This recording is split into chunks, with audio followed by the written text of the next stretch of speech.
Hey everybody, this is Minakaram with a quick review for the Nikon Z6.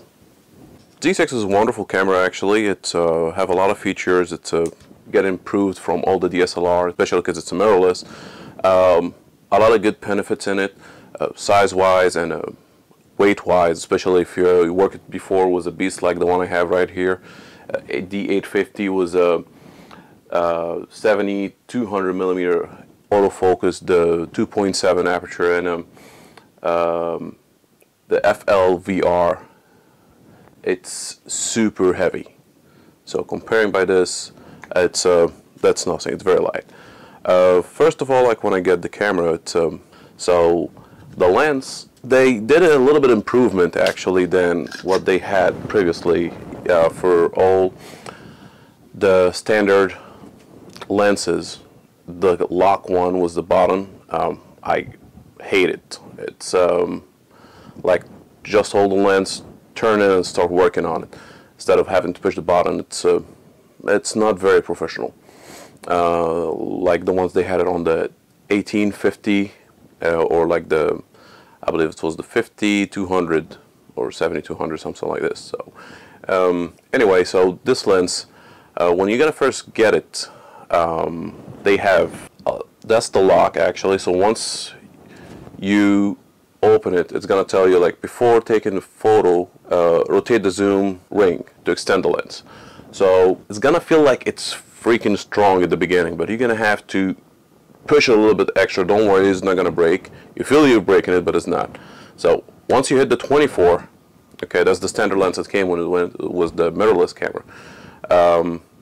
So now it's going to start to be smooth. So that was the first, say, like, am I breaking it? So that's for the zoom, okay. Moving on to the ISO. So you have the ISO button right here in the front, close to the shutter button. It's pretty easy because, you know, like, you just click on it. You don't have to use your left hand to switch or click to the ISO and then start rotating your dial to get the required number for your photo. So you just click on it, okay, but the standard, like, once you're gonna get the camera, you're gonna have it in auto ISO. So you have to switch that. So I had to go in the settings and in the menu, find it out and switch it, but actually it's a shortcut, much easier. So you just click on the ISO and that's the dial, change the numbers, okay. But actually, the dial on the front, right under the shutter, once you rotate it, it's turned to ISO A, which is auto. Okay, one more time, it's back to the manual. Any professional photographer, they don't like to use any auto. Their eyes is much better to decide what's the numbers they're looking for than the camera. The camera is still a camera. It's smart, but not smart as you. Moving on to the viewfinder. Okay, so the viewfinder right here. So the camera comes in with 3 options. So this is the screen. Once your eyes get closer to the viewfinder, the sensor closes the screen and view it in the viewfinder inside. It's very high resolution. But once you're gonna get it in the beginning, there is the dial that make the viewfinder focus like every regular camera, like the DSLR, not the mirrorless. So the view sorry. So this dial is the one right here. That was frustrating in the beginning because I tried to turn it as much as I can, but it's strong. So I figured out there was something wrong. Here's the trick. You're gonna have to pull it out first, then turn it to get the sharpest image, then push it back again. So don't stop there. Don't make it stop you. Just a quick thing. Actually, it's better because it's not letting you move it while you're working with the camera.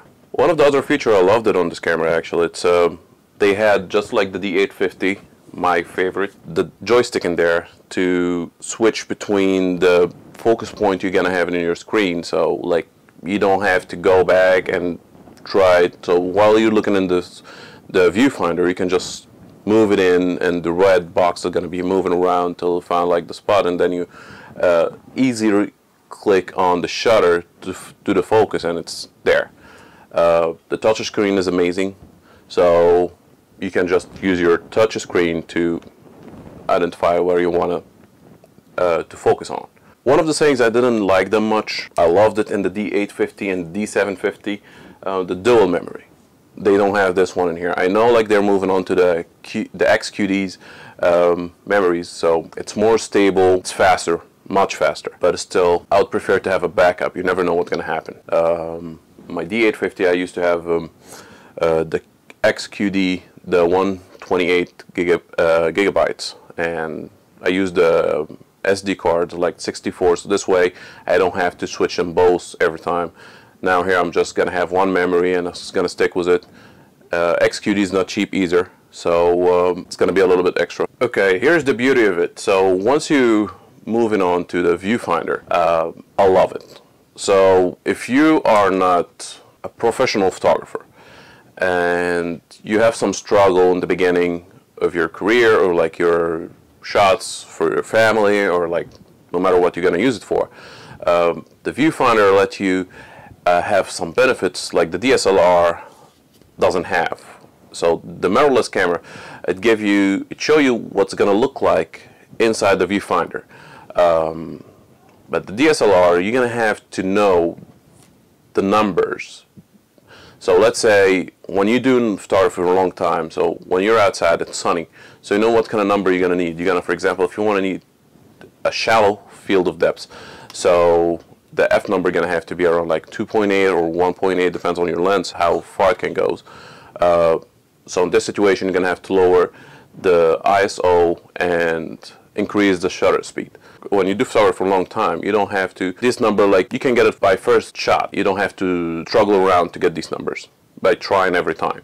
But actually what you have in here, using the viewfinder, it's quick, you just see it in there. You're going to see how the photo's going to look like. And one of the other things, as long as you have the viewfinder showing you how the photo's going to look like, you don't have to see it back again as a display on the screen. So it's saving you more time, and instead of going back, you take the shot, you look how it looked like, okay, it's looking good. No, you know how it looked like because you already saw it on the viewfinder. And don't worry about it, the viewfinder, as I remember, is 3.7 million dots, so the resolution is super high. Okay, so it's just gonna be like you're really looking through the mirror and the DSLR. Moving on to the display setting, you have this button right here. So this button, it switches between the viewfinder and the display screen, the screen of display. So you have three options: either like keeping everything on the display screen, or like you keep everything in the viewfinder, so, or make it the auto mode. So the auto mode is the one that just I showed you in the beginning. Once you move your eye closer to the viewfinder, it's going to be automatically switching from the screen to the viewfinder. So talking some numbers about the difference between the Z6, the D750 and the D850. The Z6 is 25 megapixel. The D750 is 24 megapixel. The D850 is 45. That's the beast. That's my baby. But still, this one is stunning. I love it. I mostly events prefer to use these two now.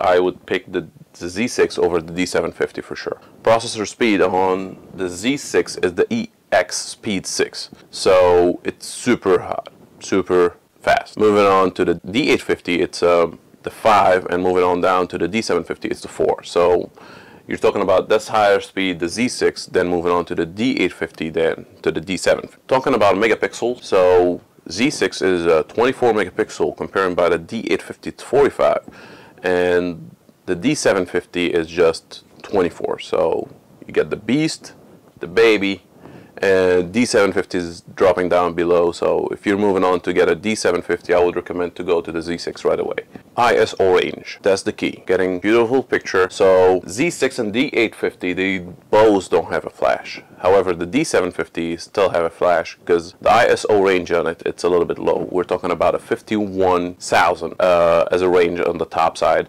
Moving on to the D850, which is 102,000 in the ISO range on the top side, and moving on to the Z6, which is 204,000 ISO range on the top side, which is gonna give you a stunning, clear, sharp images in darker spots and lower light. So Z6 get me wonderful sharp picture on ISO range of 10,000. Getting it by the D750 to get the same sharpness, I couldn't go over than 4,000 or 5,000 ISO. Point of focus, Z6 273. Moving on to 151 on the D850 and only 51 on the D750. Screen dots on the Z6, it's out of this world. We're talking about the 2.1 million as this display screen and 3.6, as I said before, on the Viewfinder, which is going to get you a super sharp images using the Viewfinder, how it look like, just like a mirror. Continuous shotting, Z6 still wins. We have 12 frames per second to be 7 frames per second on the D850 and 6.5 on a D750. So video resolution for the Z6, it can get you 4K 30 frames per second and 120 frames per second if you go into the high definition, which is going to get you a little bit slow-mo. Pretty good. Same here in the D850. So you get a 4K 30 frames per second, you got a high definition 120 frame per second on slow-mo. They got the 24 frame per second on the slow-mo or the 25:3, so it's the setting there, you can see it all. But the D850 can get you the 8K time-lapsing, the Z6 doesn't have. Moving on to the D750, you just stay with a high def. It's not bad, but you got a 4K in there. So moving on to the weight-wise, which is a major thing. So the Z6 is a 1.5 pound comparison by the D850, which is a 1 kilogram, which is 2.2 pound, which is almost the double of weight.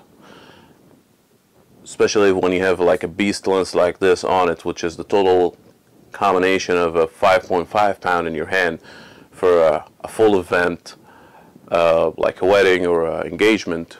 So it's going to be a workout. You're not going to need to go to the gym after this. The Z6, especially for like people that's carry around a lot, so it's going to be very helpful, very handy, small size, very light to use comparison by something like this. So hopefully I've been helpful for you guys to decide what kind of camera is going to be your next purchase. Z6 is my best so far, especially for the weight. Then the D850, which is equivalent to the Z7. So if you're moving on to get a D850, which is just released 1 year ago, I'll pick the Z7 instead. They're both wonderful cameras. Nikon been doing great so far. Hopefully they've been helpful for you, and thanks for watching.